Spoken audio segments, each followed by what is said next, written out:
sort of in my blood.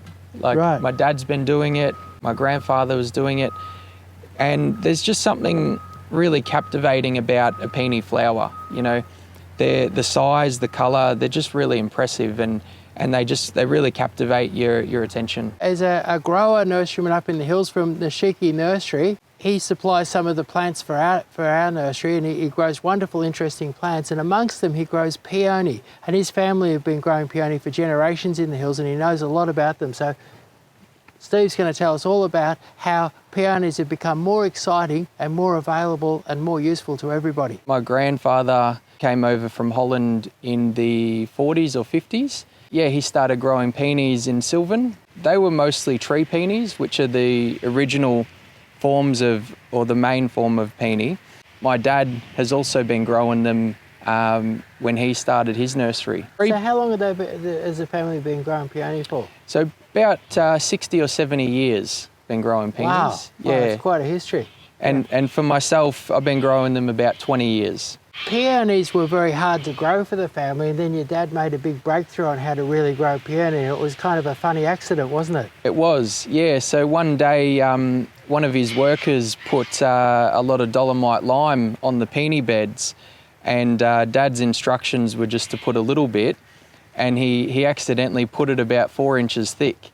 And that spring, those peonies grew and flowered the best he's ever seen them. Yeah, and up until that time you'd struggled to grow them, and from then on he was able to grow them prolifically because he knew that they needed lots and lots of lime. That's right. Yeah, because peonies are native to China and Japan, they mostly grow on limestone, which is quite alkaline, and our soil here is quite acidic.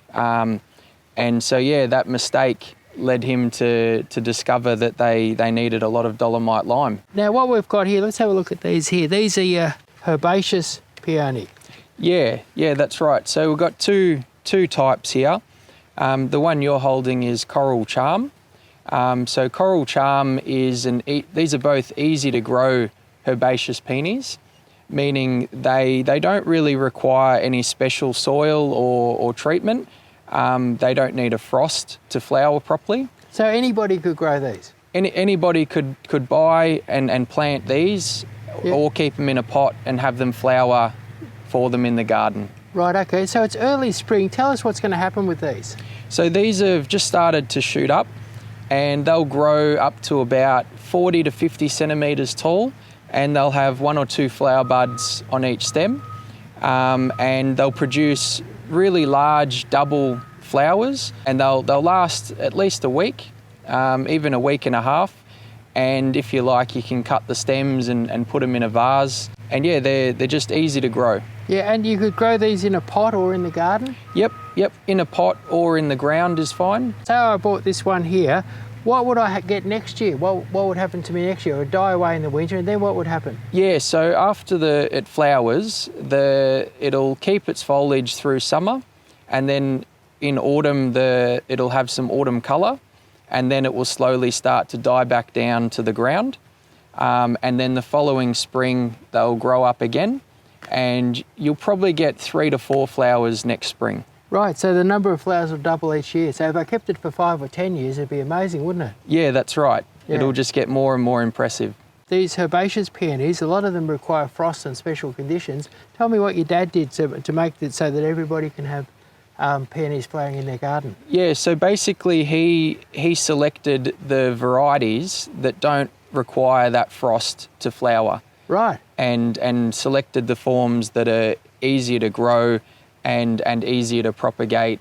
You know, basically anyone can grow peonies. Right, that's a big breakthrough, isn't it? It is. They're amazing exotic flowers. You look at those labels there and they're absolutely beautiful. This one here, Rosedale, is another nice herbaceous peony, and it has a double red flower, whereas yours is a double pink. So here we have it, herbaceous peonies that anybody can have or grow. So then you've got the traditional tree peonies. Your family's been growing those for 70 years, and back in China they've been cultivating them and breeding them for hundreds of years, haven't they? Yeah, that's right. I believe the peony is the national flower of China.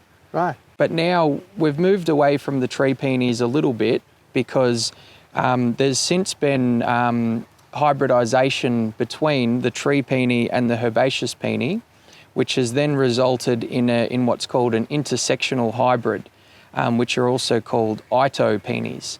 And with those, you've got the best of both worlds. They're quite vigorous, they have lots of flowers, and they also don't require a particular soil to grow properly. Right. And so so again, it's a peony for everyone. It is, and yeah, we'll have a good range of them available in the coming weeks as well. Right. Now, say I got one of these Ito peonies and I stuck it in my garden for 5 or 6 or 7 years. What would I end up with? So describe what you could end up with and what the flowering would be like. So in about 5 years' time in the garden, with an Ito peony, you would expect it to be about 1 metre wide in a round sort of clump, and it would be up to 1 metre tall. And I've seen ones covered in more than 50 flowers. Wow. And how big are the flowers? So on average, they're about 6 to 8 inches across, and I've seen some varieties as large as a full-size dinner plate. Wow, that'd be amazing. Yeah, really impressive. Yeah. And what sort of colours are available? So with the peonies, the colour variations go from white, pink, yellows, oranges, dark red. There's some that are even close to a black red. Right. And there's also quite a few blended colours with orange and pink and yellow in the one flower. Right, and how many colours will be available this season? So looking at about 6 different colours this season, and with a total range of about 12 to 15 varieties. Wow, that'd be beautiful. You could expect some of the ones that you'd buy this year would have 1 or 2 flowers? Yeah, that's correct. So these ones coming on have been established in the pot for at least 6 months. Yeah. So we'd expect 1 to 2 flowers per plant.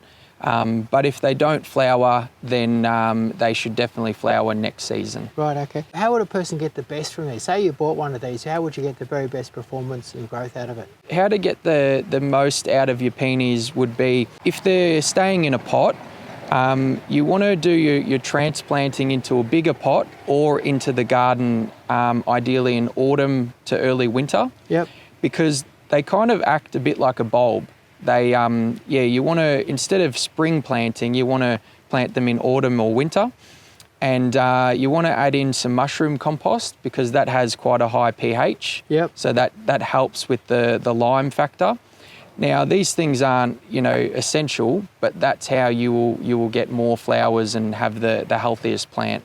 Right. So by using good quality potting mix and adding in mushroom compost. Would you bring them inside when they flower? You can bring them inside for sure. I'd recommend though, just to cut the flowers off and put them in a vase. But you can also, with the larger ones, it's really nice to cut the flower off with a short stem and actually float them in a bowl of water. That'd be beautiful. And that presents really well. What's the history of the tree peony? They have quite a history, don't they? Like in Asia and that, like it's a national flower of China. Yeah. In China and in one of the provinces there's I think a 400-acre farm of peony. Yeah, that's right. Yeah, they've been growing peonies for centuries, I believe. They also use the roots for tea. Really? Yeah, for medicinal use. And yeah, I'm not sure the exact details, but I believe they make tea out of the roots. Wow. Oh, it's interesting, yeah, because they do cultivate large areas of peonies, so they're quite an important plant, and it's part of their culture, isn't it? It is. Yeah. It is, for sure. But yeah, thankfully for us, having the new Ito hybrids, they're a lot easier to grow.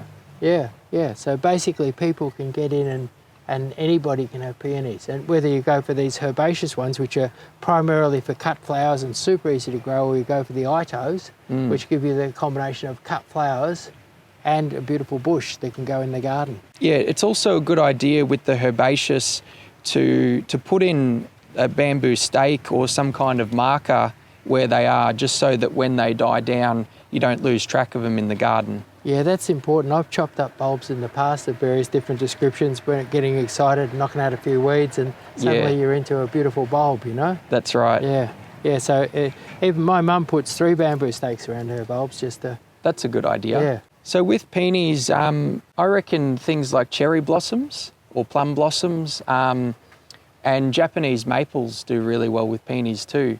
They all fit into the sort of oriental style. Yeah, and some of your later blossoms would do well, like your crab apples and and some of your later flowering cherry blossoms would be flowering at the same time as your peonies, so that could be quite wonderful. And then your Japanese maples with beautiful red and purple leaves are just reaching their most exquisite colours at the time the peonies are flowering. That's right, yeah, because the peony flowering season pretty much goes from early September right through to the end of November. Wow, that's a pretty long time, yeah. It is, yeah, it's quite a long flowering season. And we achieve that because we have a good range of varieties. These varieties are actually, they've been around quite a long time.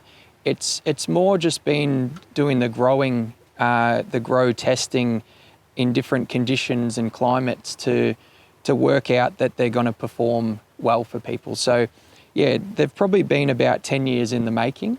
And now we're confident that these are going to perform well for anyone. By the time this goes to air, we'll have the range of peonies available on our website, so people can go to the website and they can choose their peonies.